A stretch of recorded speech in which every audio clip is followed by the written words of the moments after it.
السلام علیکم ورحمۃ اللہ وبرکاتہ۔ الحمد للہ رب العالمین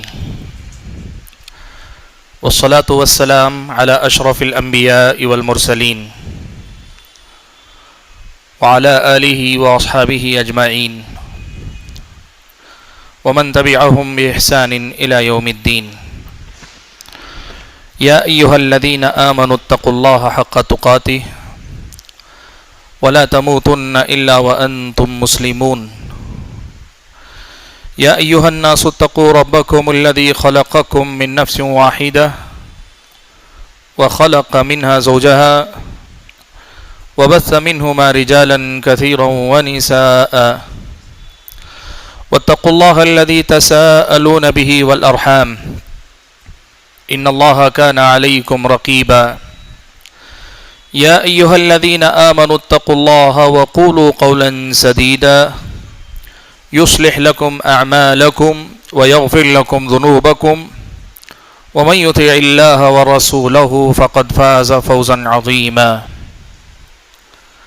أما بعد فأعوذ بالله من الشيطان الرجيم، بسم الله الرحمن الرحيم۔ ونريد أن نمن على الذين استضعفوا في الأرض ونجعلهم أئمة ونجعلهم الوارثين ونمكن لهم في الأرض ونري فرعون وهامان وجنودهما منهم ما كانوا يحذرون۔ محترم اور ذی وقار صدر مجلس، معزز علماء کرام، ذمہ داران جماعت و جمعیت، میرے اپنے بزرگوں، نوجوان بھائیوں اور پردہ نشین خواتین اسلام، آج کی اس مجلس میں مجھے جس عنوان پر گفتگو کرنے کے لیے کہا گیا ہے وہ عنوان ہے ہندوستان آزادی سے پہلے اور آزادی کے بعد۔ عنوان بہت عام ہے، بہت سے پہلو ہیں جن کو اس کے تحت گھیرا جا سکتا ہے، گفتگو کی جا سکتی ہے۔ اس لحاظ سے میرے لیے آسانی بھی تھی اور ایک طرح سے مشکل بھی تھی کہ آخر کس کس پہلو پہ گفتگو کی جائے، لیکن حالات اور مناسبت کا لحاظ کرتے ہوئے میں نے صرف چند منتخب پہلوؤں کا تذکرہ آپ کے سامنے کرنے کا فیصلہ کیا ہے، اور آج میں کوشش کروں گا کہ اپنی گفتگو کو اسی محدود دائرے کے اندر رکھوں اور آپ کے سامنے کچھ باتیں پیش کرنے میں کامیابی حاصل کروں۔ حاضرین گرامی، آج 15 اگست کی تاریخ ہے۔ 73 سال پہلے لگ بھگ یہ ملک آزاد ہوا۔ اس ملک کے آزاد ہونے میں کس نے کیا قربانی دی اور کس کس نے کیا کیا محنتیں کی، یہ نہ صرف یہ کہ تاریخ کا حصہ ہے بلکہ ہر اسکول میں بچوں کو پڑھائی جانے والی تعلیم کا حصہ ہے۔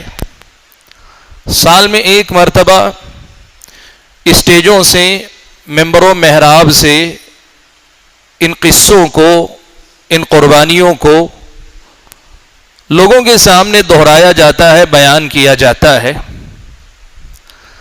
اس کا مقصد یہ ہے کہ لوگوں کو اس بات کا پتہ چلے کہ آج ملک میں جو امن و امان ہے، ملک میں جو اطمینان ہے، ملک کے باشندوں میں باہم ایک دوسرے پر جو اعتماد ہے، ملک کے اندر قانون کی بالادستی کا ایک جو احساس ہے، اور ملک کے اندر حق سے جینے کا جو ایک جذبہ ہے، اس کے پیچھے کیا قربانیاں دی گئی تھیں، آج ہم جس کمال پر ہیں اس کمال تک پہنچنے کے لیے ہم نے کیا کچھ لوٹایا ہے، ان یادوں کو ان تازہ کر کے لوگوں کے سامنے دہرا کر لوگوں کو یہ پیغام دیا جاتا ہے کہ لوگوں سنو، آج جو تم یہاں سکون کی سانس لے رہے ہو، ایک مسلمان کی حیثیت سے اپنے رب کی بندگی کر رہے ہو یا پھر اپنے اپنے مذہب کے مطابق زندگی گزار رہے ہو،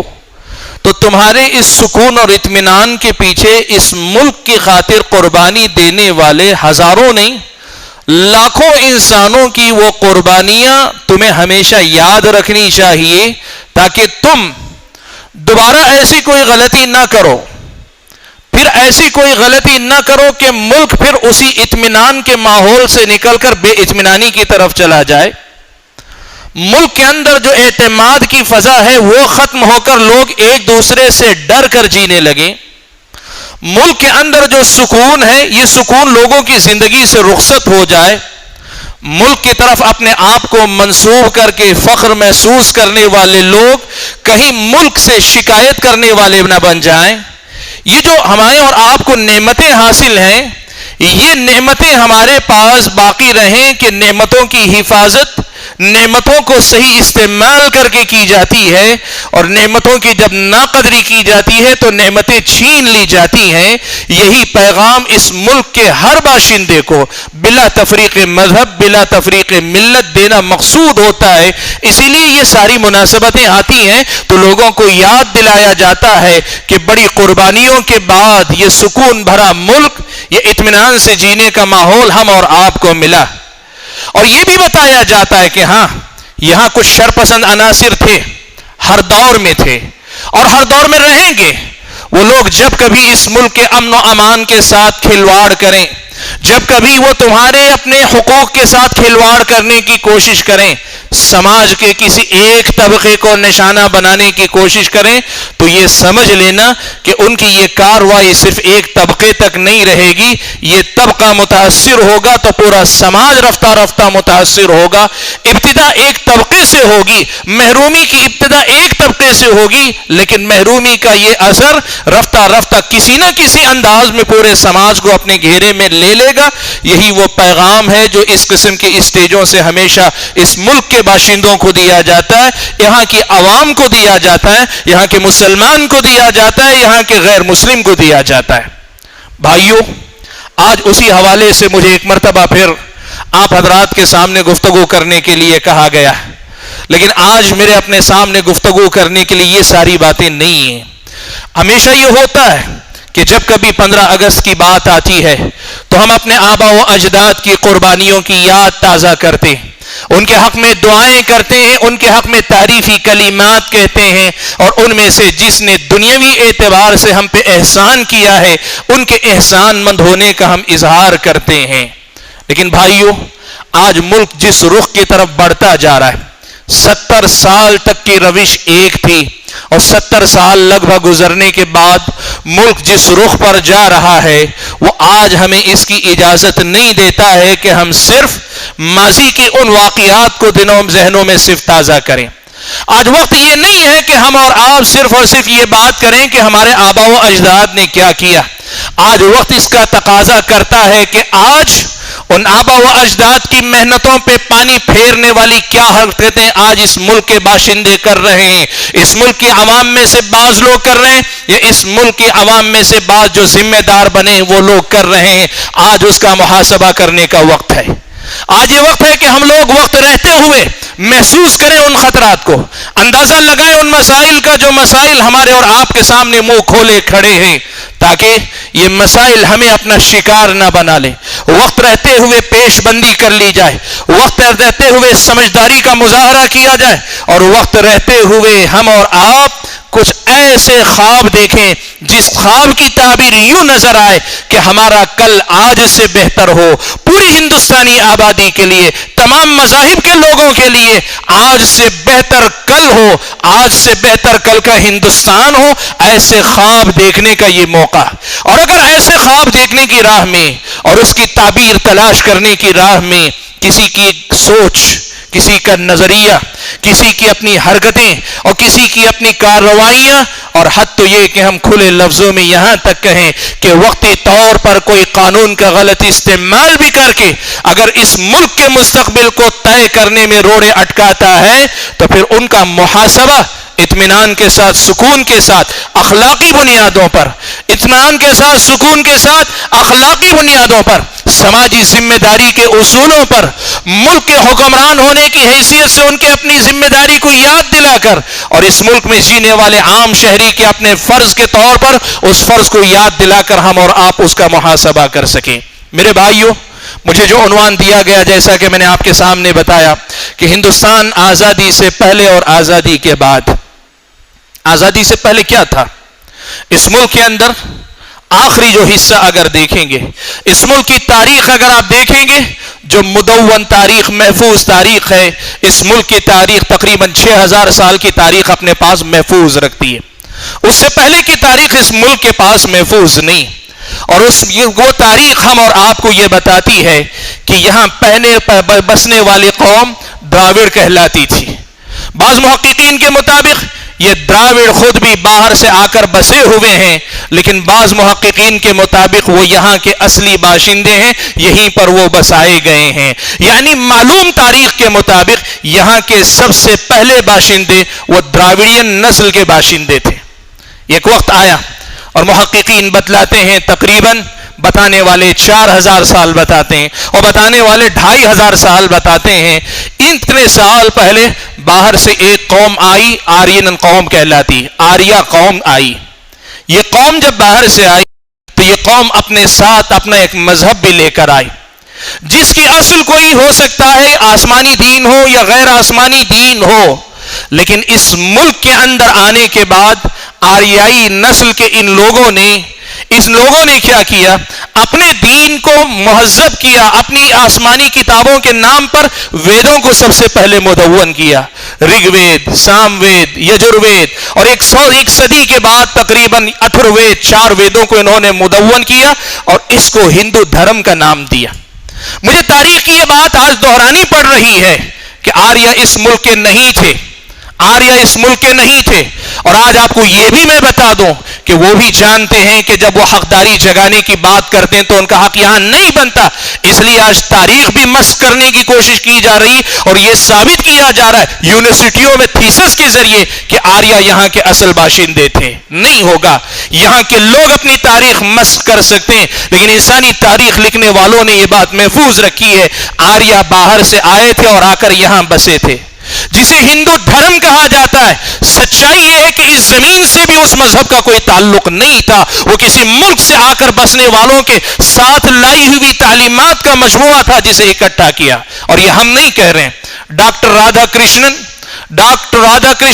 جو جدید ہندو دھرم کی شخصیتوں میں سے نمایاں نام ہے، ہندوستان کے پہلے صدر جمہوریہ ہیں، انہوں نے اپنی کتاب کے اندر اس حقیقت کو لکھا ہے کہ نئے ملک کے اندر آنے والے یہ آریائی نئے زمانے کے نئے ماحول میں جب یہ دیکھتے ہیں کہ ان کے اپنے مذہب کی تعلیمات یہاں کی پائی جانے والی قوم کی تعلیمات سے مختلف ہیں، تو انہوں نے اپنے مذہب کی تعلیمات کو مدون کر کے محفوظ کر لیا۔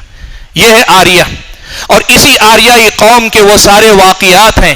یہاں پر آپ کو میں بتاؤں، شمالی ہندوستان کے علاقے میں 17 ریاستیں ہندوؤں کی قائم ہوئی، 17 ریاستیں، چھوٹی چھوٹی ریاستیں قائم تھی، اور ہمیشہ یہ آپس میں ایک دوسرے سے لڑتے تھے، ہمیشہ ایک دوسرے سے لڑا کرتے تھے، اور انہی لڑائیوں میں سے ایک جنگ کوروں اور پانڈوؤں کی لڑائی ہے، انہی لڑائیوں میں سے ایک جنگ رامائن کی کہانی ہے۔ ایسی ہی لڑائیاں ان کے اندر، ان ریاستوں کے اندر چلتی تھی۔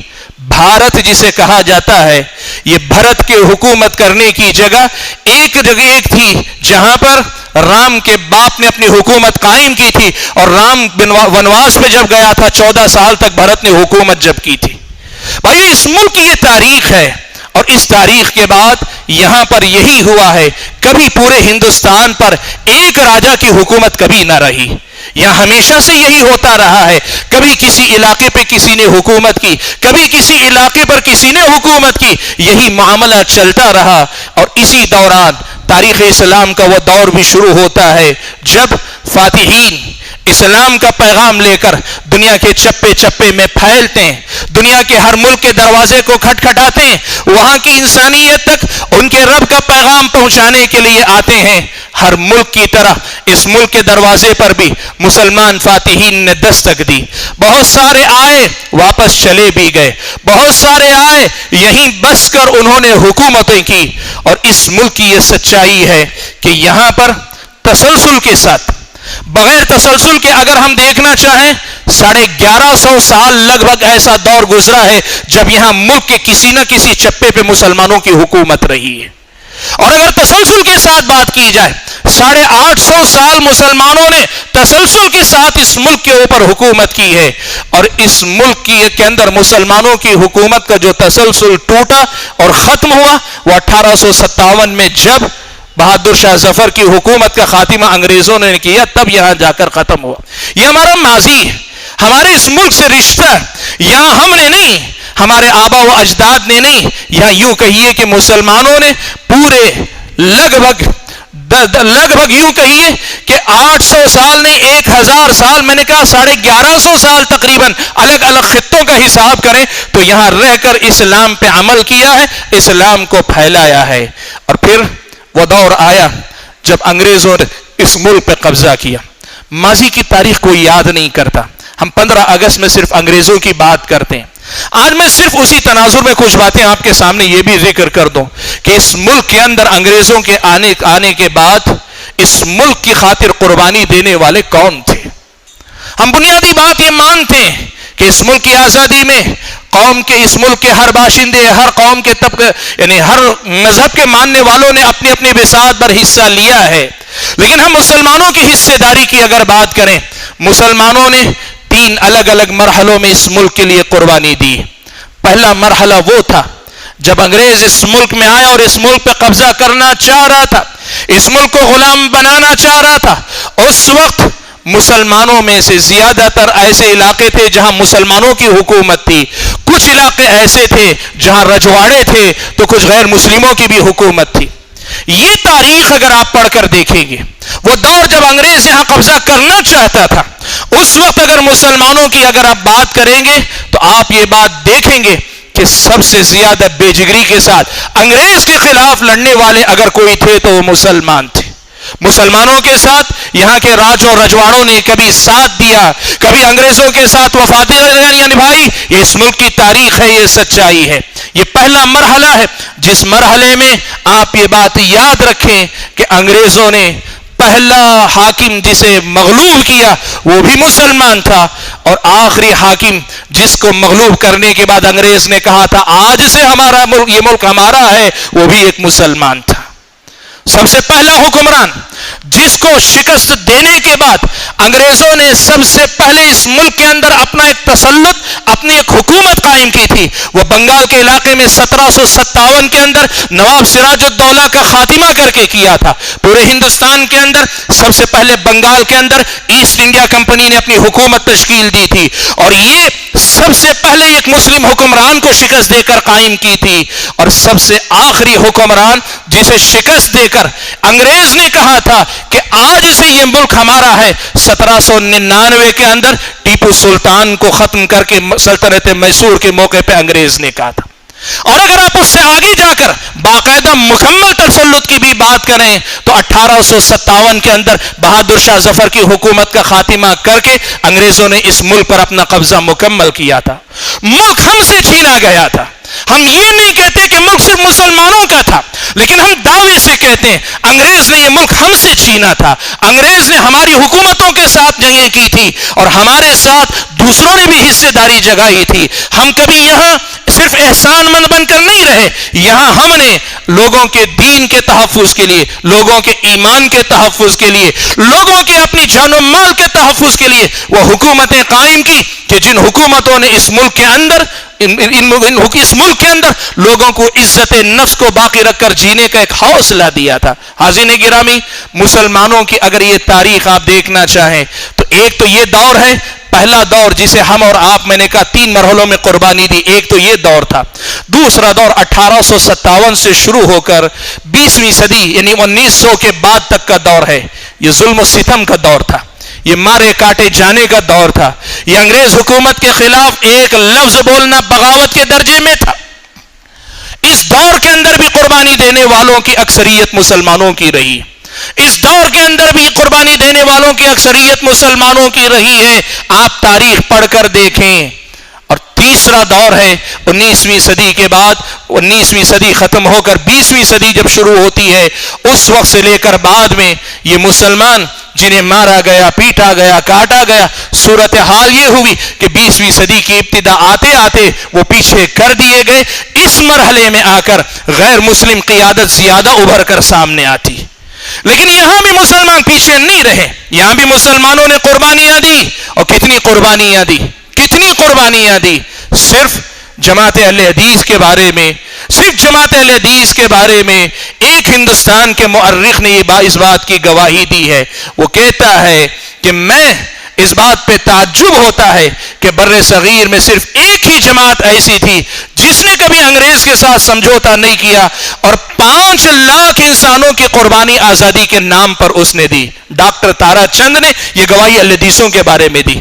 میں آج مسلک کی بات نہیں کر رہا ہوں, آپ سمجھے مسلمانوں کی ایک جماعت اہل حدیث کا اگر یہ کام رہا ہے, پورے مسلمانوں کی قربانیاں کتنی تھی, اس ملک کے لیے مسلمانوں نے کیا کچھ دیا ہے. میرے بھائیوں, میں آپ کے سامنے یہ بات بتانا چاہ رہا ہوں, ماضی ہمارا یہ ہے کہ اس ملک کو ہم نے نہ صرف یہ کہ اپنا سمجھا ہے, ہماری تاریخ نے بتایا ہے کہ ہم نے کس حد تک اس ملک سے محبت کی تھی, محبت کر رہے ہیں, اور تاریخ گواہی دے گی کہ اتنی ہی محبت اس ملک کو آئندہ بھی دیں گے. دوسری بات جو میں کہنا چاہتا ہوں ماضی ہی کے حوالے سے, سب سے زیادہ نقصان بھی اگر قومی سطح پہ دیکھا جائے, ہم تقسیم کے قائل نہیں تھے کہ لوگوں کو بانٹا جائے, لیکن میں بتاؤں سب سے زیادہ اگر نقصان اٹھایا, مسلمانوں نے نقصان سب سے زیادہ اٹھایا.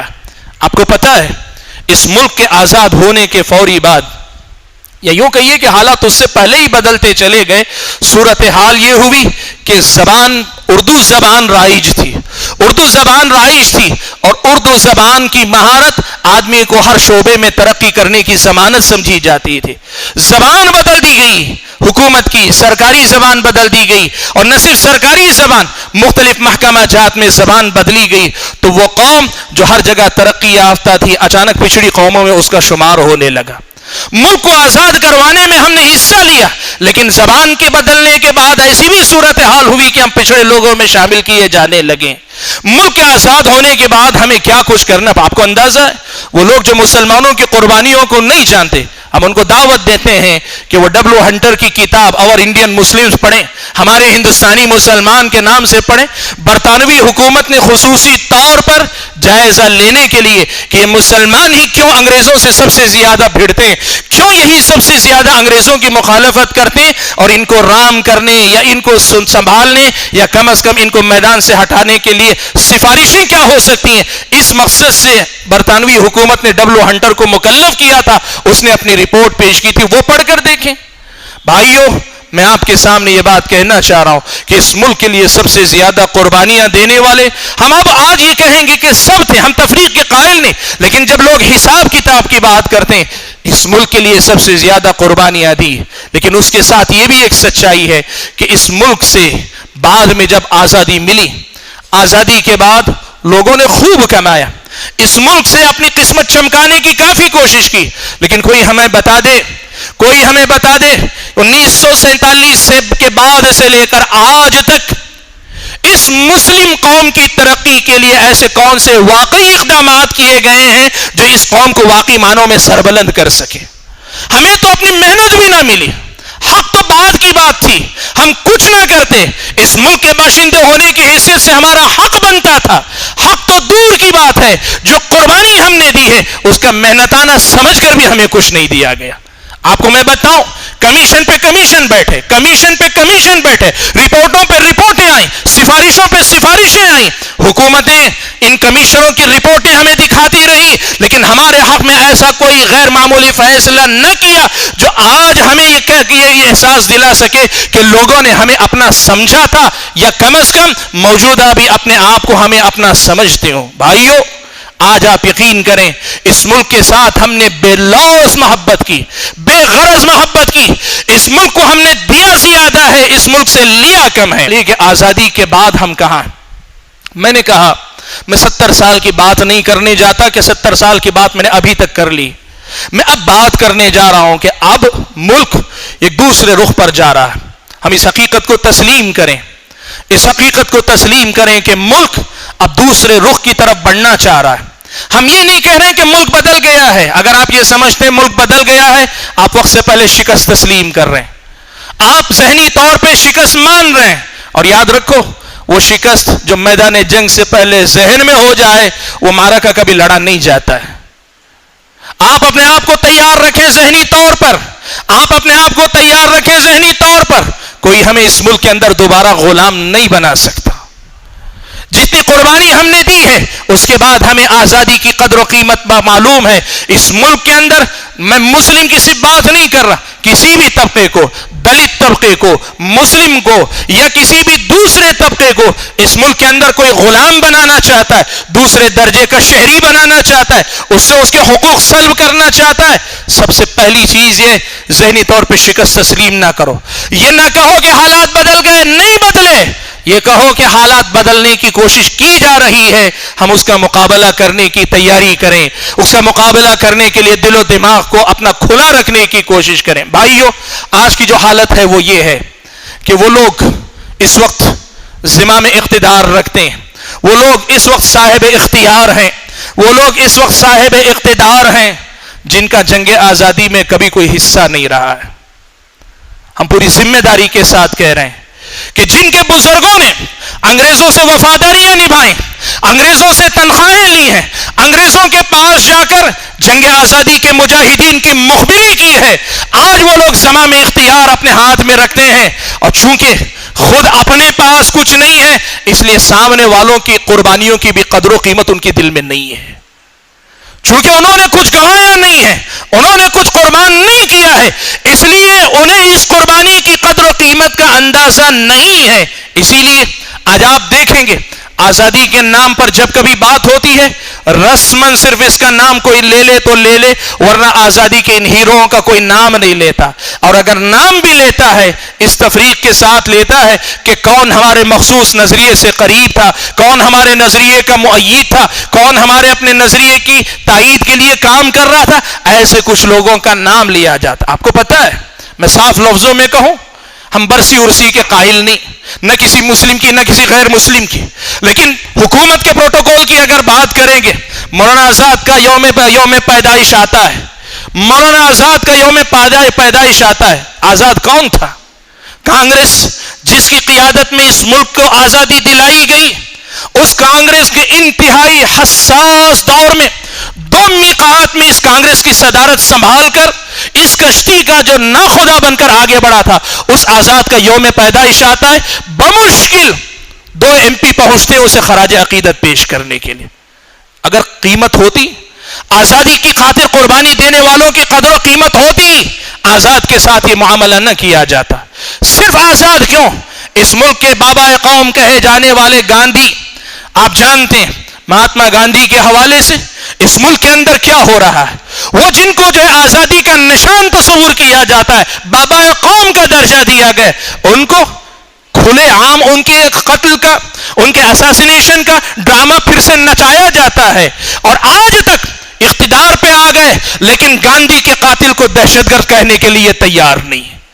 آزادی کی قدر و قیمت اگر ان کے دل میں ہوتی تو پھر یہ سلوک ان کے ساتھ نہ ہوتا. ان کی ایک MP کی امید, ایک جو ہے ممبر پارلیمنٹ بننے کی امیدوار گاندھی کے بارے میں نازیبا کلمات استعمال کرتی ہے, بابا قوم کے بارے میں نازیبا کلمات استعمال کرتی ہے, اور ملک کا حکمران کہتا ہے مجھے دل سے تکلیف ہوئی. تیرے دل کی تکلیف تیرے دل تک رہی, قوم کو تو نے پیغام کیا دیا؟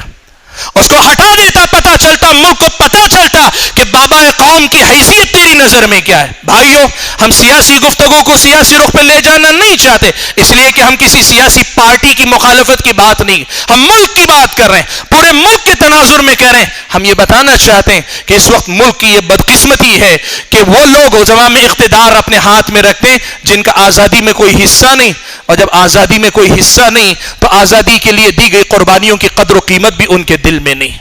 جس ماں نے اپنا بچہ گنوایا ہونا, اسے پتا ہوتا ہے کہ بچہ گنوانے کا درد کیا ہوتا ہے.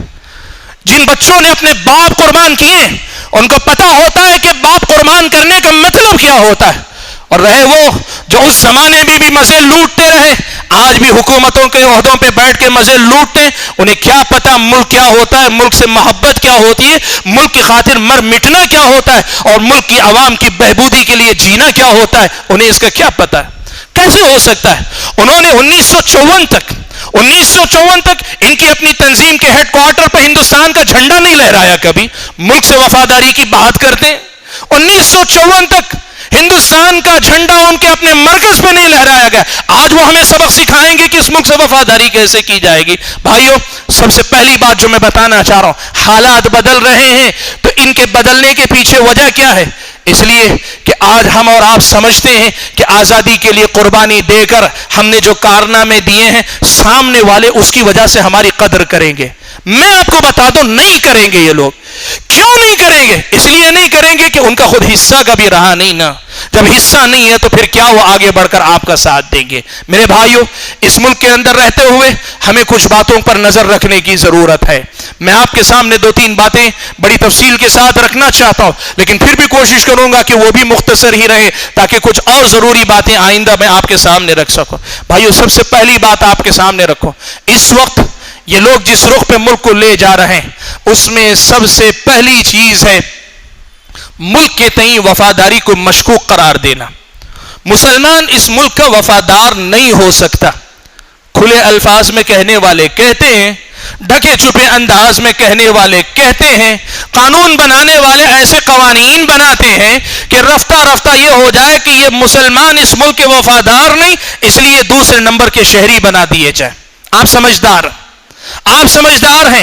کون کس درجے میں بات کر رہا ہے, کون سی پالیسی اختیار کر رہا ہے, اسے ہم اور آپ سمجھنے کی کوشش کریں. میرے بھائیوں, ملک کے ساتھ وفاداری کی جہاں تک بات آتی ہے, میں نے جیسے کہا, اگر واقعی معنوں میں سچائی کے ساتھ کوئی آدمی دیکھنا چاہے, ہم سے زیادہ اس ملک کا وفادار کون ملے گا؟ وفاداری کے لیے آپ کے پاس معیار کیا ہوگا؟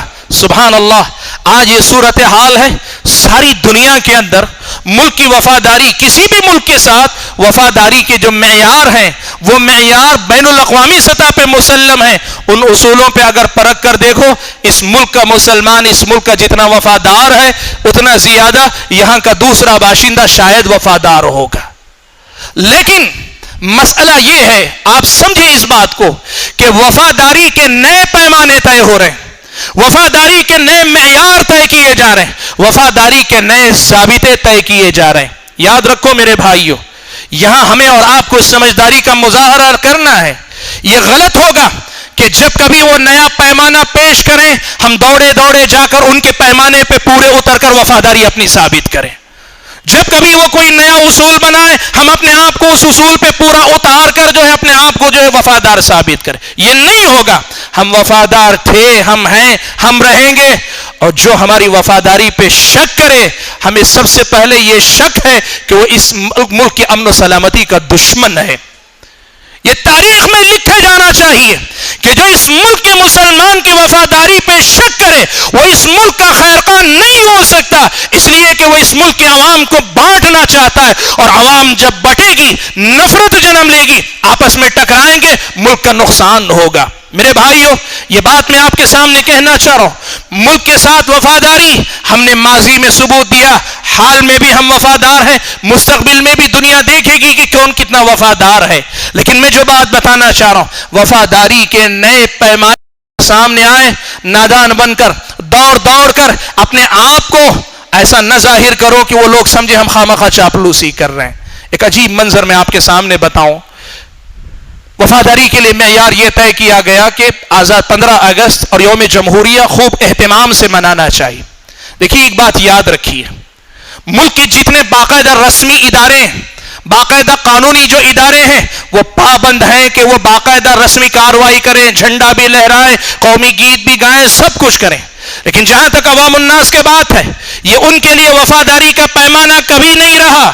لیکن ہوا کیا, کچھ لوگوں نے ایک ایسی صورتحال پیدا کی کہ آج ہر مسلمان کوشش کرتا ہے, یہ نہیں کہ وہ دکھا رہا ہے, وہ پہلے سے ہے, لیکن وہ چاہتا ہے کہ سامنے کا غیر مسلم بھی یقین کرے کہ ہاں میں وفادار ہوں. وہ آزادی کے موقع پہ, 26 جنوری کے موقع پہ بڑے اہتمام کے ساتھ لوگوں کو کر کے دکھا رہا ہے. میں آپ سے سوال پوچھوں, اسی تنظیم کی شاخائیں تقریباً ہر شہر کے اندر موجود ہیں. کہ آپ نے اپنے اداروں کی طرح ان کی شاخاؤں کے سامنے بھی ایسا کوئی منظر دیکھا؟ وفاداری کا امتحان وہ بھی دیں گے، ہم بھی دیں گے، اور اگر وہ نہیں دے سکتے تو ہم کیوں خواہ آگے بڑھ کر جائیں؟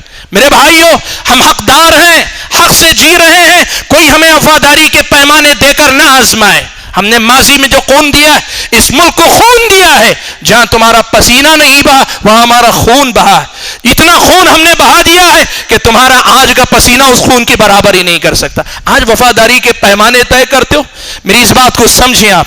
آزادی کے بعد یہ بدلتے حالات ہمارے اور آپ کے سامنے بڑا واضح پیغام دے رہے ہیں کہ یہ وفاداری کے جو نئے پیمانے طے کیے جا رہے ہیں، یہ پیمانہ نہیں ہو سکتے.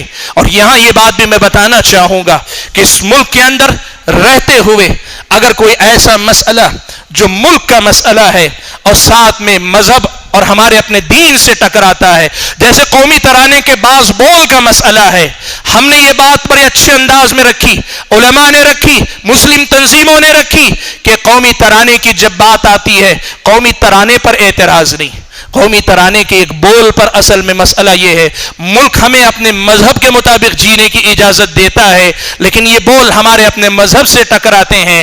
آپ یہ بات بتائیں، ملک کے ساتھ وفاداری کا پیمانہ کیا صرف ایک بول ہوگا؟ آپ کے ہمارے اپنے درمیان اگر کوئی مسئلہ ہے، یہ صرف مسلمانوں کا مسئلہ نہیں ہے. کئی ایسے جملے کبھی آتے دوسرے مذہب کے لوگوں کے سامنے بھی مشکل کھڑی ہوتی ہے، دوسری اپنی ذات کے لوگوں کے پاس بھی مشکلات کھڑی ہوتی ہیں. اس ملک کا قانون دستور اس کی گنجائش دیتا ہے کہ ہم یہاں وفاداری کے نئے پیمانوں کی بات نہ کر کے اپنی وفاداری کا ثبوت انہی مسلمہ اصولوں پہ دے جو کسی بھی ملک کا باشندہ اپنے ملک کے تئیں دیتا ہے. اور اس سے بڑھ کر آپ کو کیا چاہیے کہ ہمیں تعلیم میں پیچھے کیا گیا. تجارتیں جو مسلم خالص تجارتیں تھیں ان کو نشانہ بنایا گیا. جہاں مسلمانوں کا غلبہ تھا، ایسے سیکٹر اور ایسے شعبہ جات کے اندر نئے نئے قوانین لا کر مشکلات پیدا کی گئی. یہ سب صورتحال کے باوجود آج بھی اس ملک کی سیاست میں، اس ملک کی معاشیت میں، اس ملک کے اندر سماجی سطح پر، اس ملک کے ہر سطح پر مسلمان جتنی خدمت کر رہے ہیں کہ یہ بات کم ہے.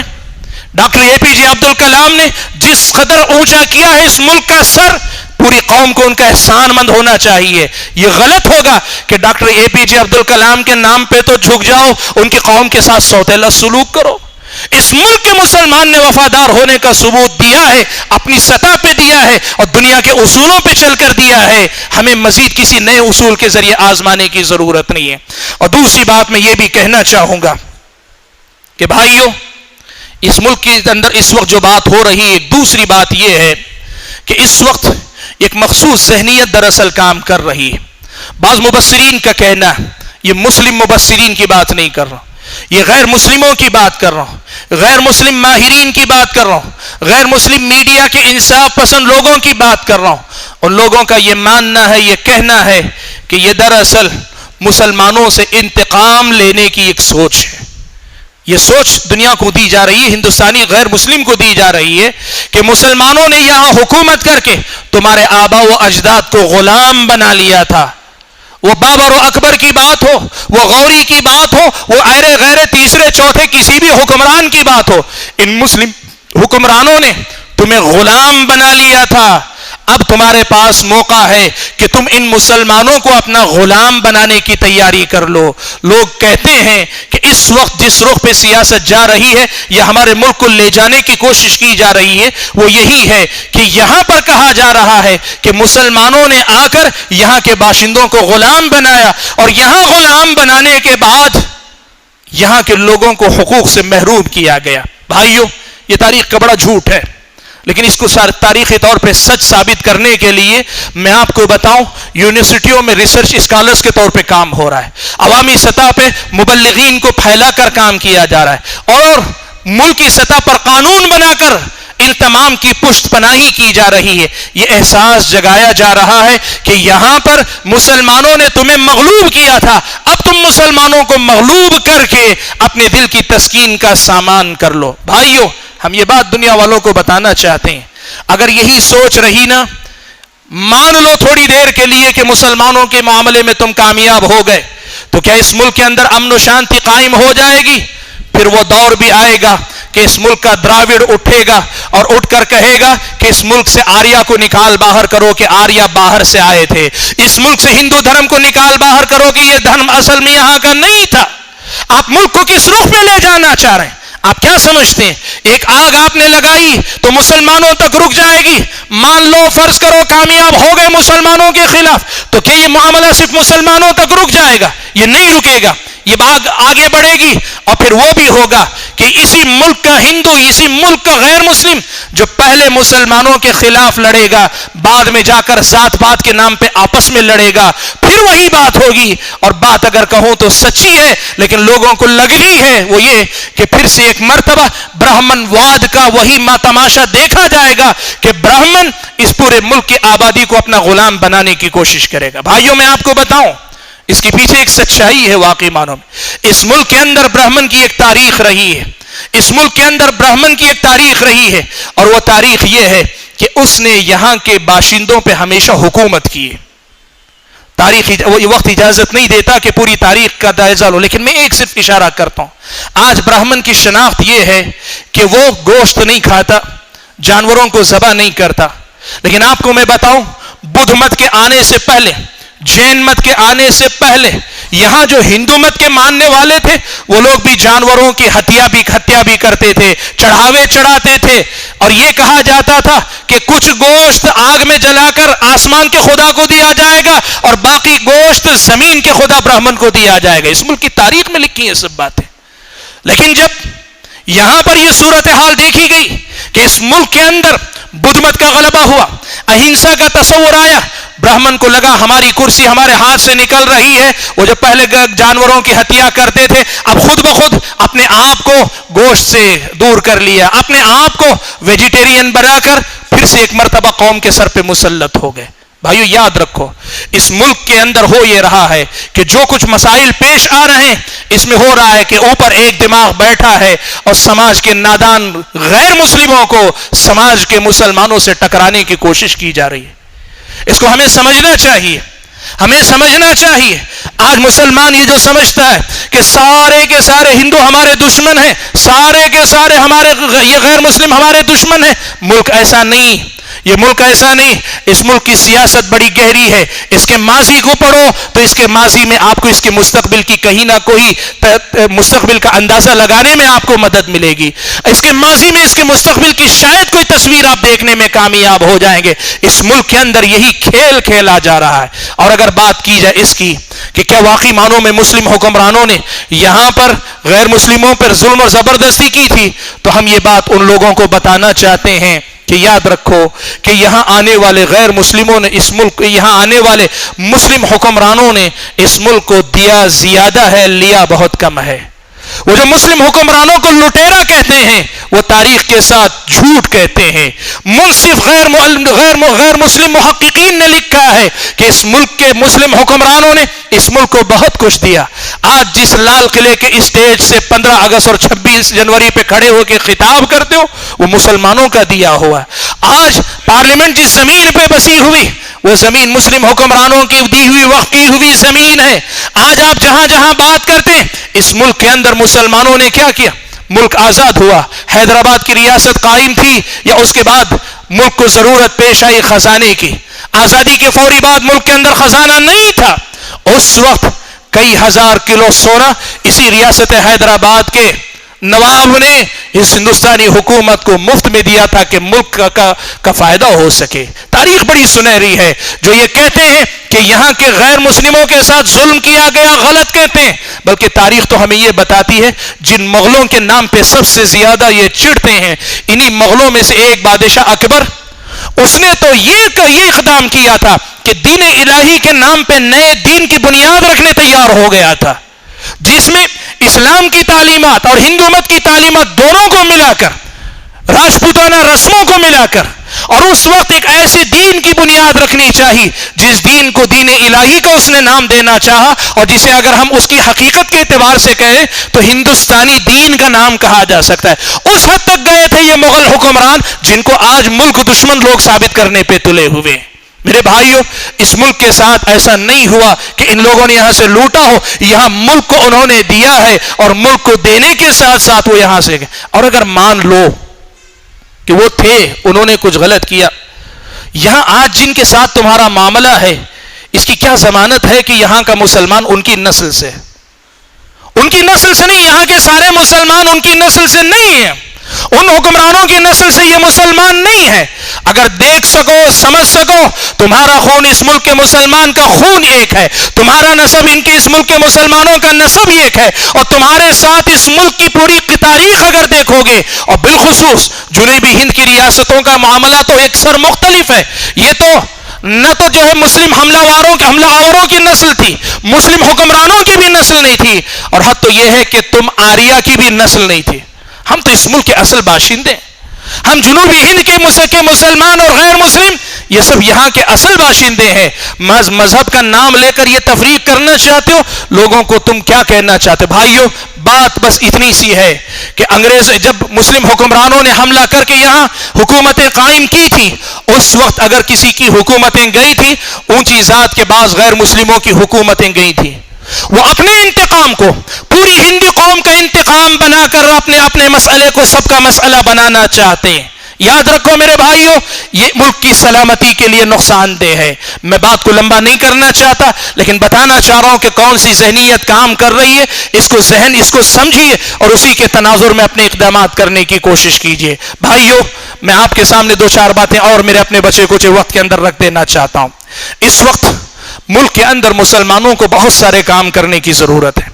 سب سے پہلی چیز آپ کو میں یہ بتانا چاہتا ہوں کہ ہمارے ساتھ جو کام ہو رہے ہیں، دو سطح پہ ہو رہے ہیں۔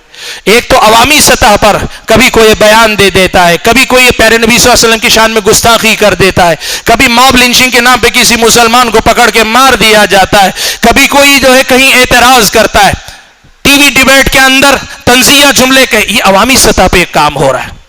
اور دوسری طرف حکومتی سطح پر قانونی تبدیلیاں لا کر مسلمانوں کے لیے رفتہ رفتہ مسائل بگاڑنے کی بھی کوشش کی جا رہی ہے۔ میں آپ کو بتاؤں، یہ ہم صرف نہیں کہہ رہے ہیں، ابھی آپ جانتے ہیں این آر سی کا مسئلہ آیا، اور ایسے ہی کشمیر کی حالت بدلنے کی بات آئی، مسلمانوں کی بات نہیں کر رہے۔ اس ملک کے سنجیدہ سیاست دانوں نے صاف طور پہ کہا ہے کہ حکومت ان کے ذریعے سیدھے مسلمانوں کو نشانہ بنانا چاہ رہی ہے۔ تو ہم بتانا چاہ رہے ہیں کہ قانون کی سطح پہ بہت سارے کام ہو رہے ہیں۔ میں آپ کو بہت سادہ الفاظ میں یہ بات بتانا چاہتا ہوں، عوامی سطح پہ جو کچھ ہو رہا ہے، ہماری اور آپ کی توجہ اس پر بہت زیادہ ہے۔ ہم خوب واویلا مچاتے ہیں، ہم خوب چلاتے ہیں، واٹس ایپ پہ دیکھیے جذبات کا ابال ہے، فلاں نے ایسا کہہ دیا، ہمارا کوئی بیان نہیں آیا، فلاں نہیں آیا۔ میرے بھائیوں، یہ جو سڑکوں پہ بولنے والے لوگ ہیں، ان سے بہت زیادہ نقصان نہیں ہونے والا ہے، لیکن جو قلم چلا کر ہمارے اور آپ کے حق میں قانون کے دائرے محدود کیے جا رہے ہیں، قانون کے نام پہ تنگنائے بنائے جا رہے ہیں، ان کی طرف سے چوکنا رہنے کی ضرورت زیادہ ہے۔ آج افسوس اس کا ہے کہ ہماری توجہ یہ سڑک چھاپ قسم کے جو معاملات پیش آتے ہیں ان کی طرف زیادہ ہے، اور جو سنجیدگی کے ساتھ ہمارے خلاف ایک منصوبہ بندی سے کام ہو رہا ہے اس کی طرف ہمارا ذہن نہیں ہے۔ ان دو چیزوں میں فرق کر کے کرنا کیا چاہیے؟ ہم یہ بتانا چاہ رہے ہیں کہ مسلمانوں کو، آپ کو پتا ہے یہاں پر اس ملک کے اندر مسلم پرسنل لا کی حفاظت کی ضرورت پیش آئی، باقاعدہ ایک بورڈ بنا دیا گیا، اور وہ بورڈ بھلا برا جیسا بھی اپنا ایک کام کر رہا ہے۔ آج ہم یہ بات آپ کے سامنے رکھنا چاہتے ہیں، کل جماعتی سطح پر، ملکی پیمانے پر، اور آج جماعت کے خادم کی حیثیت سے اپنے جماعت کے ذمہ داروں سے میں یہ کہنا چاہوں گا کہ جماعت کا نوجوان، جماعت کا ایک عام آدمی اور ملت اسلامیہ کے عمومی طور پہ افراد، وہ آپ کی طرف دیکھ رہے ہیں کہ یہ سب ہمارے ساتھ ہو رہا ہے، ہمارے رہنما، ہمارے ذمہ دار کیا کر رہے ہیں۔ آپ کہیں یہ عوام آپ کے ساتھ آئے گی، آپ آواز دیں یہ لبیک کہیں گے، لیکن اللہ کے لیے اس وقت آپ کے پاس جو ذمہ داری ہے، مسلم قوم ایک انتہائی خطرناک موڑ سے گزر رہی ہے، ایسے موقع پہ اپنی قیادت کو، اپنی ذمہ داری کو محسوس کریں اور ایسی اقدام کریں، ایسی کارروائیاں کریں کہ قانونی تنگنائے جو ہمارے لیے بنے جا رہے ہیں یہ تنگ نہ ہو، قانون کی، دستور کی جو آزادی ہے وہ ہمارے اور آپ کے سامنے برقرار رہے۔ میرے بھائیوں، ایک قسم کا سکوت ہے ایک قسم کا جمود ہے، ایک قسم کی خاموشی ہے، کہیں سے کچھ سنائی نہیں دیتا. بس پارلیمنٹ میں کوئی لیڈر بولتا نظر آتا ہے، یا واٹس ایپ پہ عوام چیختی چلاتی نظر آتی ہے، فیس بک پہ ہمارے اپنے نوجوان تبصرے کرتے نظر آتے ہیں، یا کہیں اگر موقع ہو جائے ہمارے واعظین خطبہ، جن میں سے میں بھی ایک آپ کا ناچیز بھائی، ہم کہیں بول لیتے ہیں. ان میں سے کسی سے کچھ ہونے والا نہیں ہے. ہم ذمہ داروں کو چاہیے، جو ذمہ دار ہیں وہ اس پہ غور کریں. کیا بات ہے کہ ظلم ہمارے ساتھ ہوتا ہے، ہم سے زیادہ اس ملک کا غیر مسلم ہمارے حق میں بولتا ہے. ظلم ہمارے ساتھ ہوتا ہے، اس ملک کا صحافی غیر مسلم ہو کر ہمارے حق میں بات کرتا ہے. ظلم ہمارا حق ہمارا مارا جاتا ہے، ہماری اپنی کوئی آواز نہیں، ہمارا اپنا کوئی معاملہ نہیں. ایسے کیسے ہو سکتا ہے؟ آپ یاد رکھیں، یہ ذمہ داری بڑی آسان نہیں ہے. یہ ذمہ داری بڑی آسان نہیں، بڑی خطرناک صورتحال سے ملک گزر رہا ہے. جماعتوں جمعیتوں کے اور ہمارے اپنے مسلم قائدین، چاہے وہ کسی بھی پارٹی پہ ہو، اس وقت پارٹیوں سے وفاداری سے بڑھ کر خود اپنی نسل کے ساتھ، ہم یہ بھی نہیں کہہ رہے مسلمان، آپ کی آنے والی نسلوں کے ساتھ خیر خواہی کا تقاضا ہے کہ مسلمانوں کے حق میں جو فیصلے بدلے جا رہے ہیں، ان بدلتے فیصلوں پہ نظر رکھ کر ان کے حالات کو سنوارنے کی کوشش کریں. اور دوسری طرف میں یہ پیغام دینا چاہتا ہوں کہ عوامی سطح پہ جب کبھی کوئی معاملہ ہوتا ہے قانونی معاملات سے ہٹ کر، تو میرے بھائیوں سمجھداری کا ایک مظاہرہ یہ کرو کہ ان معاملات میں سے ہر معاملہ اچھالنے کا نہیں ہوتا اور ہر معاملہ دبانے کا بھی نہیں ہوتا. ایک طرف کچھ لوگ ہیں ہر قضیے کو اچھالنے میں اپنی دلچسپی رکھتے ہیں، اور کچھ لوگ اتنے ٹھنڈے مزاج ہیں ہر مسئلے کو دبانے میں مصلحت سمجھتے ہیں. یہاں پر قوم کے سمجھدار لوگ، قوم کے علماء، قوم کے ذمہ دار رہنماؤں کا فرض بنتا ہے کہ ایسے سب مسائل کے لیے کمیٹیاں بنائی جائیں. شہر کی سطح پر بنا لیں، اپنے اپنے شہر کی حد تک ہم ذمہ دار ہوں گے. ہمارے شہر میں ایسا کوئی معاملہ ہوا، ہم اپنے نوجوانوں کی رہنمائی کریں گے کیا کرنا ہے کیا نہیں کرنا ہے. میرے بھائیوں، بھیڑ اگر ہزاروں کی تعداد میں بھی ہو، ایک ڈھنگ کا چرواہا نہ ہو، بھیڑیا آسانی سے ایک ایک کر کے پورے ریوڑ کو ختم کر دے گا. اور بھیڑ چاہے جتنا چلا لے، اگر وہ چرواہے کی ہدایت پہ نہیں چلے گی، تمہارے چلانے سے بھیڑیا ڈرے گا نہیں، رفتہ رفتہ تمہیں کھائے گا ضرور. سمجھداری کا مظاہرہ کرو. کچھ مسائل ایسے ہیں جن کو دبا دینے میں سب سے خیر ہوتا ہے، کچھ مسائل ایسے ہیں جن کے خلاف صرف قانونی کارروائی ہونی چاہیے، کچھ مسائل ایسے ہوتے ہیں جن کے لیے کوئی اور راستہ مناسب ہوتا ہے. یہ سمجھداری کے ساتھ طے کرنا ضروری ہے. مجھے نہیں اندازہ کہ میں اپنی بات کس حد تک آپ کے سامنے واضح کر پا رہا ہوں، لیکن میں یہ کہہ رہا ہوں، یہ سوچ کر کہہ رہا ہوں کہ انشاءاللہ کوئی نہ کوئی تو ہوگا جس کی سمجھ میں یہ بات آئے گی، اور ملک کی اس موجودہ صورتحال میں امت کے لیے ہم رہنمائی کرنے کی کوشش کریں گے. اور بالخصوص میں یہ بتانا چاہوں گا کہ اس ملک کے اندر ایک بڑی خطرناک سیاست یہ کھیلی جا رہی ہے کہ مسلمانوں کے اندر ڈر پھیلایا جائے. بھائیوں میں آپ کو بتاؤں، ایک آدمی موب لنچنگ کر کے ویڈیو بناتا ہے، وہ موب لنچنگ کر کے ویڈیو بنانے میں جتنی محنت کرتا ہے اس سے کہیں زیادہ محنت اس کے پھیلانے میں آج کا مسلمان کرتا ہے. موب لنچنگ کے ایک واقعے سے پورے ملک کے اندر خوف و دہشت کا ماحول اگر پھیل رہا ہے، یہ اس کا مقصد ہے، اسی لیے تو ویڈیو بنا رہا ہے، اسی لیے تو عام کر رہا ہے. آپ امت کے ساتھ خیر خواہی کے جذبے میں کر رہے ہیں، لیکن کیا واقعی معنوں میں خیر خواہی ہے؟ کیا کسی موب لنچنگ کے کسی مسئلے میں قانونی کارروائی کے بعد آج تک کسی کے خلاف کارروائی ہوئی؟ آج تک باقاعدہ کسی کے خلاف کارروائی ہوئی؟ اور اگر اس کے مقابلے میں خوف و دہشت کا ماحول کتنا عام ہوا؟ اگر آپ یہ دیکھیں گے آپ کو اندازہ ہوگا. اتنے جذباتی نہ سمجھ نہ بنے، حالات وہ نہیں رہے جو پہلے تھے. اور میں یہ بات بھی کہنا چاہوں گا، یہاں اس ملک کی غیر مسلم آبادی کو بھی ہم یہ پیغام دیں، ان کو بتائیں کہ دیکھو، نفرتیں اگر دلوں میں پیدا ہوگی، نفرت جس کے دل میں ہوتی ہے وہ سب سے پہلے اپنے دل سے سکون کی دولت سے محروم ہوتا ہے. آج جو اپنے بچوں کے غیر مسلموں سے ہم کہہ رہے ہیں، وہ غیر مسلم جو اپنے بچوں کے اندر مسلمانوں کے تئیں نفرت بھر رہے ہیں، ہم انہیں یہ بات بتانا چاہتے ہیں، اپنے بزرگوں سے یا اپنے مذہبی رہنماؤں ہی سے پوچھو جو تمہیں امن و سکون کی تعلیم دیتے ہیں، انہی سے پوچھ کر دیکھ لو. جس دل میں نفرت گھر کر جاتی ہے، نفرت کا زہر سب سے پہلے اس کی اپنی زندگی کو زہر آلود کرتا ہے. تم مسلمان کا نقصان کرو نہ کرو، لیکن تمہاری اپنی زندگی نفرت بھری ہو جائے گی. تم اپنے بیٹے کے لیے اچھے باپ نہیں بن پاؤ گے، اپنی بیوی کے لیے اچھے شوہر نہیں بن پاؤ گے، اور اس ملک کے لیے اچھے شہری ہرگز نہیں بن پاؤ گے۔ ہم بتانا چاہتے ہیں یہ نفرت کے تاجر ہیں، یہ نفرت کی تجارت کر رہے ہیں، اس ملک کو اس نفرت کی قیمت چکانی پڑے گی۔ آج کیا صورتحال ہوگی کہ آج یہ صورتحال ہے کہ ماب لنچنگ کے نام پر غنڈہ گردی پروفیشن بنتا جا رہا ہے، ماب لنچنگ کے نام پر غنڈہ گردی پروفیشن بنتا جا رہا ہے، اور یہی راستہ سیاست میں داخلے کا دروازہ بنتا جا رہا ہے، اور اسی راستے سے آنے والے حکومت کے ذمہ دار بنتے جا رہے ہیں۔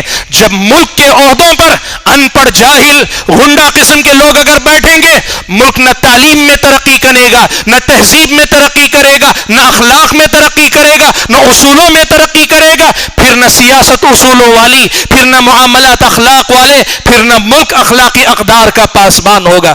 اس ملک کی ایک تہذیب ہے، اس ملک کا ایک کلچر ہے، اس ملک کی اپنی اپنی ایک ضمانت ہے، سب کا جنازہ نکالنے پہ تلے ہوئے ہیں۔ سمجھا کرو، اس ملک کے غیر مسلموں کو سمجھاؤ کہ اس میں مسلمانوں کا نقصان ہوگا نہ ہوگا، ان کا مالک اللہ تعالیٰ ہے، ان کا مالک اللہ تعالیٰ، یہ اللہ کے ہو جائیں گے، اللہ ان کا ہو جائے گا۔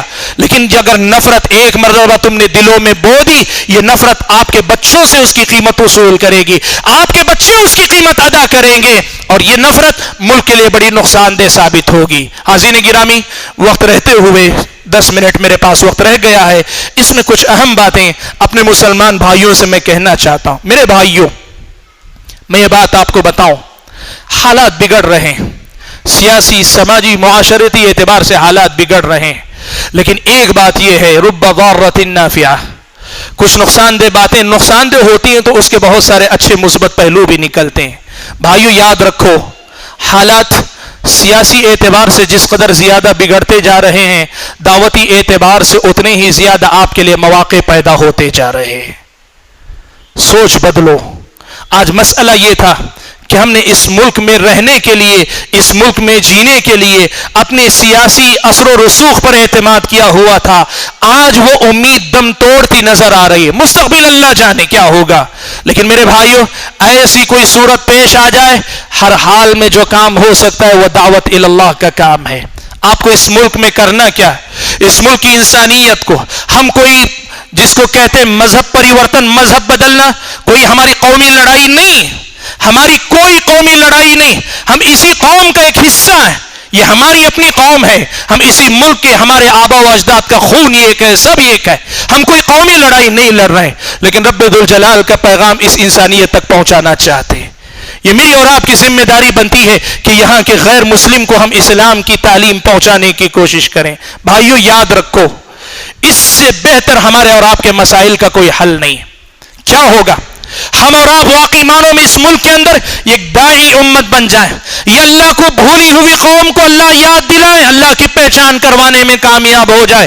دو نتیجے نکلیں گے، یا تو ان کی سمجھ میں آ جائے اللہ ان کے حق میں ہدایت لکھے ہو، ہدایت یافتہ ہو جائیں گے، یہ نفرتیں ختم ہو جائیں گی۔ فَإِذَا الَّذِي بَيْنَكَ وَبَيْنَهُ عَدَاوَةٌ كَأَنَّهُ وَلِيٌّ حَمِيمٌ، دعوت سے بہتر اچھی کوئی بات نہیں۔ اسی لیے اللہ تعالیٰ نے یہ بات وَمَنْ أَحْسَنُ قَوْلًا مِّمَّنْ دَعَا إِلَى اللَّهِ، یہ کہنے کے بعد اللہ تعالیٰ نے کہا ادفع بالتي هي احسن، دعوت سے بہتر ان کا کوئی رد عمل نہیں۔ کیا ہوگا؟ دو نتیجے، ایک تو یہ ہوگا کہ یہاں کی آبادی یا اکثریت یا سبھی لوگوں کو اللہ تعالیٰ ہدایت دے دیں، ہمارے اور آپ کے مسائل ختم ہو جائیں گے، یا پھر دوسرا مسئلہ یہ ہوگا کہ یہاں کی غیر مسلم آبادی پر شریعت اسلامیہ کی طرف سے، اللہ کی طرف سے حجت قائم ہو جائے گی۔ اور یہ یاد رکھنا، یہ اللہ کی سنت ہے، جب کسی قوم پر حجت قائم ہو جاتی ہے پھر اللہ تعالیٰ کا فیصلہ آنے میں دیر نہیں لگتی ہے۔ بھائیوں، مسلمانوں کے جو حالات ہیں، ان حالات میں کرنے کا اگر کوئی ایک نکاتی ایجنڈا ہے، اللہ کے دین کی طرف، اللہ کے بندوں کو بلاؤ، ان کو بتاؤ کہ تمہارا رب کون ہے، کس نے تمہیں پیدا کیا، کیوں پیدا کیا، تمہاری زندگی کا ایک مقصد ہے، تم یہاں کے نہیں ہو، تم جہنم میں جلنے کے لیے نہیں آئے ہو، تمہیں جنت میں چلنا ہے، ہمیں اور تمہیں ساتھ میں جینا ہے۔ یہ پیغام اس انسانیت کو دینے کی کوشش کرو۔ دو میں سے ایک نتیجے ظاہر ہوں گے، یا تو یہ ہوگا کہ ان کو ہدایت مل جائے گی، اس سے زیادہ ہمارے لیے خوشی کی بات اور کچھ نہیں ہوگی کہ یہ ہمارے اپنے خونی رشتہ جن کے ساتھ ہمارے آبا و اجداد کا ہے یہ بھی ہدایت پر آ گئے، یا پھر حجت قائم ہو جائے گی، اللہ تعالیٰ کی طرف سے خود بخود فیصلہ ہو جائے گا۔ اور میرے بھائیوں، یہ ہمارا فریضہ ہے، یہ ہمارا فریضہ ہے کہ ہم یہ کام کریں۔ اور یہ بھی میں آپ کو بتاؤں کہ آپ انتہائی موافق حالات میں بھی یہ کام کر سکتے ہیں اور انتہائی ناموافق حالات میں بھی یہ کام کر سکتے ہیں۔ اصحاب اخدود کا واقعہ آپ نے سنا، اصحاب اخدود کا واقعہ بھی آپ نے سنا۔ ان کو جلتی آگ میں پھینکا جا رہا تھا، لیکن آگ میں جلتے جلتے بھی انہوں نے اللہ تعالیٰ کا پیغام ایسا دیا، وہ جل گئے لیکن ان کے بعد اللہ تعالیٰ نے لوگوں کو ہدایت دی تھی۔ میرے بھائیوں، دعوت کا کام ہر حال میں کیا جا سکتا ہے، اس کام کو انجام دینے کی بھی کوشش کیا کرے۔ اور اس سے آگے بڑھ کر 2-3 کام اور بھی کرنے کے ہیں، بڑی تیزی کے ساتھ میں گنا دوں۔ ایک کام یہ کریں کہ اپنی نوجوان نسل کو اپنی تاریخ ضرور پڑھائیں، اپنی نوجوان کو اپنی تاریخ پڑھائیں، تاریخ اسلام بھی پڑھائیں، تاریخ ہند بھی پڑھائیں، اور مسلمانوں کی ہندوستان میں تاریخ بھی پڑھائیں اور اچھے انداز میں پڑھائیں۔ آج یہ صورتحال ہے، جن کے پاس تاریخ نہیں ہے وہ تاریخ کے حوالے جی نہیں سکتے، تو تاریخ سازی میں لگے ہوئے، تاریخ بنانے میں لگے ہوئے۔ آپ تعجب کریں گے، بہت سارے بیان ایسے آئے اس ملک کے ذمہ داروں کی طرف سے، اس ملک کے بڑے بڑے لیڈروں کی طرف سے، جو مضحکہ خیز تھے، جو تاریخی حقائق کے بالکل الٹ تھے۔ لوگوں نے سمجھا یہ ان کے ان پڑھ اور جاہل ہونے کا نتیجہ ہے۔ نہیں بھائیو، سب ایسی باتیں نہیں تھی، یہ الٹی ایک سوچ ہے جس پر ایک گروہ کام کر رہا ہے کہ کچھ جھوٹ گھڑے جائیں اور پھر ان کو اتنا بولا جائے، اتنا بولا جائے، اتنا بولا جائے کہ وہی مسلمہ حقیقت بن جائے۔ اس طرح ہوگا یہ کہ آج آپ تاریخ جس شان سے بیان کر رہے ہیں، آج سے 50 سال بعد آپ کے اپنے اولاد شاید یہ تاریخ جاننے والی نہیں ہوگی۔ آزادی ہند کا نام آئے گا، آزاد کو کوئی نہیں پہچانے گا۔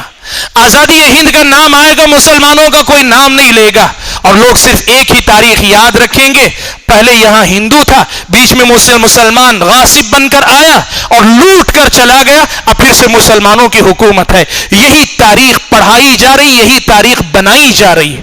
میں آپ کو بتاؤں، یونیورسٹیوں میں اس پر تھیسس لکھے جا رہے ہیں۔ ایسی صورتحال میں ذمہ داری بنتی ہے کہ اپنی تاریخ اپنے بچوں کو بھرپور طریقے سے پڑھاؤ اپنے بچوں کو۔ یہ آسان نہیں ہے کہ ہم اور آپ آسانی کے ساتھ سروائیو کر جائیں، ان حالات کا سامنا کر کے نکل جائیں، مقابلہ کرنا پڑے گا۔ اپنے بچوں کو تاریخ پڑھانے کی کوشش کریں، یہ ایک ضروری کام ہے جس پہ محنت کرنے کی۔ دوسری چیز، ایک اور کام جس پہ کرنا ہے، وہ یہ کہ اس ملک کے اندر جو یونیورسٹیاں، تعلیمی ادارے ہیں، وہاں اپنے قابل بچوں کو لیکچرر بنانے کی کوشش کریں، وہاں اونچے عہدوں تک پہنچانے کی کوشش کریں۔ کیوں؟ اس لیے کہ اس وقت تعلیم گاہوں میں مخصوص ذہنیت کے لوگوں کو داخل کر کے وہاں سے پوری قوم کے ذہن کو کنٹرول کرنے کا کام کیا جا رہا ہے۔ یہاں اگر ہم نے میدان چھوڑا، ہم سڑکوں پہ چاہے جتنا واویلا کر لیں، اسی لیے ہم یہ کہتے ہیں وہ تنظیمیں جو سڑکوں پہ لوگوں کو نکالنے کی باتیں کرتی ہیں، ہم ان کو پیغام دیتے ہیں سڑکوں پہ نکلنے کے بجائے ان سڑکوں پہ نکلنے والوں کے دماغ کو کنٹرول کرنے والے ذہن قوم کو دینے کی کوشش کرو۔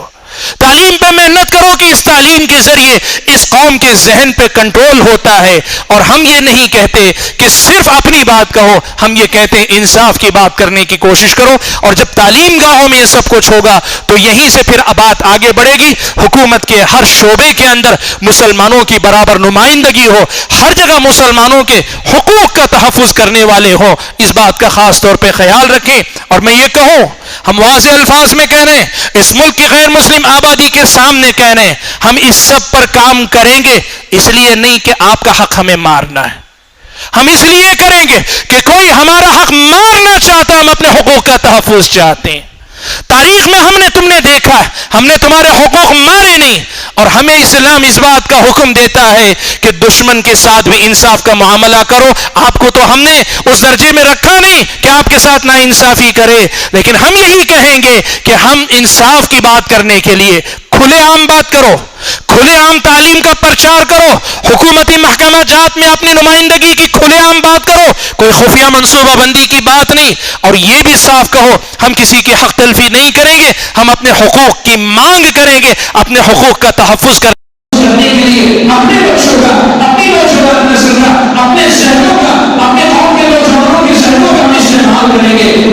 منصوبہ بندی کر کے کام کرنے کی ضرورت ہے. اور ایک بات یہ بھی کہنا چاہوں گا، بڑے تعجب کی بات ہے، ہمارا پڑوسی ایک دیوار کے ساتھ ہمارا پڑوسی ہو جاتا ہے، ہمارا پڑوسی ایک دیوار کے ساتھ ہمارا پڑوسی غیر مسلم ہے. دلی میں بیٹھ کر، ممبئی میں بیٹھ کر ٹی وی چینلوں کے ذریعے ہمارے خلاف کوڑ ذہن بنانے میں کامیاب ہو جاتے ہیں، اور ہم ایک دیوار کا فاصلہ رکھ کر اپنے بارے میں غلط فہمی دور کرنے میں نام رکھا. ہم کیسے لوگ ہیں؟ ہمارے اپنے پڑوسیوں سے تعلقات کیسے ہیں کہ میرا پڑوسی میرے محلے میں رہنے والا، بلکہ ہماری 3 سے 4 مشکل سال نہیں. آج کوئی دلی میں بیٹھ کر، کوئی ممبئی میں بیٹھ کر، کوئی کسی اور علاقے میں بیٹھ کر ٹی وی چینلوں کے ذریعے ان کا ذہن بدلنے میں کامیاب ہو جاتا ہے. اور ہم ایک دیوار ہے، اس دیوار کے فاصلے میں کی وجہ بتائیے کہ ہم اسے سمجھا نہیں پاتے کہ ہم کون ہے، وہ کون ہے، ہمارا اس سے تعلق کس قسم کا ہے. میرے بھائیوں، تعلقات کو بات کرنے کی کوشش کرو. اس ملک کی غیر مسلم آبادی میں آج بھی آپ کی جنگ بہت سارے لوگ لڑ رہے ہیں. اور اس کے وہ دور آئے کہ آپ کے حق میں کوئی آواز نہ اٹھے، اس سے پہلے تدارک کر لینے کی کوشش کرو. اور آخری بات میں یہ کہنا چاہوں گا، جو حکومت کے ذمہ دار ہیں، جو حکومت کے ذمہ دار کسی بھی سطح پر ذمہ دار ہیں، ہم یہ پیغام دینا چاہتے ہیں، ملک کی ترقی سماج کے کسی طبقے کے حقوق چھین کر نہیں کی جاتی. سماج کے ہر طبقے کو اس کا حق دے کر ملک ترقی کیا جاتا ہے. تمہارے قانونوں سے اگر عوام کے اندر اپنی حق طلبی کا احساس پیدا ہو رہا ہے، یہ محرومی کا احساس ہے، اور محرومی کا احساس اکثر جرائم پیشہ ذہن کو جنم دیتا ہے. اور جرائم پیشہ ذہن جس سماج میں پیدا ہو جائے، پھر وہ سماج تباہ و برباد ہو جاتا ہے. تم احسان مانو کہ اس ملک کا مسلمان اتنے برے حالات کے باوجود اپنے نوجوانوں کو بگاڑ کے راستے کی طرف جانے سے روکتا ہے، انہیں سمجھاتا ہے، سنبھالتا ہے. اللہ نہ کرے اگر کسی دن اس پوری مسلم آبادی کا اعتماد حکومت پر سے اٹھ گیا، یہاں کی عدلیہ پر سے اٹھ گیا، یہاں کی انتظامیہ پر سے اٹھ گیا، اور یہ لوگ اگر اپنے فیصلے خود کرنے لگے، تو یہ ملک میدان جنگ بن جائے گا. اور اس میں صرف مسلمان کا نقصان نہیں ہوگا، اس پورے ملک کے باشندوں کا نقصان ہوگا. ہم وہ ملک دیکھنا نہیں چاہتے، وہ صورتحال دیکھنا نہیں چاہتے. اس لیے ہم یہ درخواست کر رہے ہیں، آج ہی ہم درخواست کر رہے ہیں. حالانکہ کہا جاتا ہے حقوق مانگے نہیں جاتے، چھینے جاتے ہیں. لیکن ہم آپ سے یہ کہنا چاہتے ہیں، مسلمانوں کے ساتھ یہ بات ہونی چاہیے، ان کے اندر اعتماد بحال ہونا چاہیے. حق طلبی کی بات ان کی نہیں ہونی چاہیے. اگر ان کے اندر حقوق سے محرومی کا احساس پیدا ہوا، یاد رکھو ملک ہی نہیں، معمولی سے معمولی کام کے اندر بھی تعمیر بہت مشکل ہوتی ہے، تقریب بہت آسان ہوتی ہے. تقریب بڑی جلد ہو جاتی ہے، پھر سے تعمیر کرنا بہت مشکل ہے. ملک جہاں کھڑا وہاں سے بہت آگے جائے گا. اور اس ملک کے اندر اگر موقع برابر کا ملے گا، پھر سے ایک نہیں 10 اے پی جے عبد الکلام اس ملک کو ملیں گے. لیکن اگر مسلمانوں کو پیچھے کھکیلنے کی کوشش کی بند کی گئی، اللہ نہ کرے یہ ملک کیا حالات دیکھے گا ہم اندازہ نہیں لگا سکتے، ہم کہہ نہیں سکتے. لیکن اتنا جانتے ہیں کہ محرومی نفرت اور ناراضگی کا جذبہ پیدا کرتی ہے، اور جہاں نفرتیں جنم لیتی ہیں وہاں ترقی کے ساتھ دکھنا دور ہو جایا کرتے ہیں. میں زیادہ کچھ نہیں کہنا چاہتا، بات لمبی ہوئی، لیکن سچ کہوں تو دل کے اندر ابھی بھی یہ احساس ہے کہ شاید میں نے پوری بات آپ کے سامنے نہیں رکھی ہے. میں نے کوشش کی کہ کچھ ادھر کی کچھ ادھر کی ملک کی موجودہ صورتحال کے تناظر میں باتیں رکھوں. کچھ باتیں عوام الناس کے لیے تھی، کچھ باتیں ذمہ داروں کے لیے تھی، کچھ باتیں اس ملک کی غیر مسلموں کے لیے تھی، اور کچھ باتیں اس ملک کے حکمران طبقے کے لیے تھی. یہ ہماری گزارشات بھی ہیں، یہ ہمارا مطالبہ بھی ہے، اور پورے حق کے ساتھ مطالبہ ہے. کوئی ہم آپ سے بھیک نہیں مانگ رہے، ہم اپنا حق مانگ رہے ہیں. اور ہم یہ سمجھتے ہیں کہ ہماری یہ آواز خالص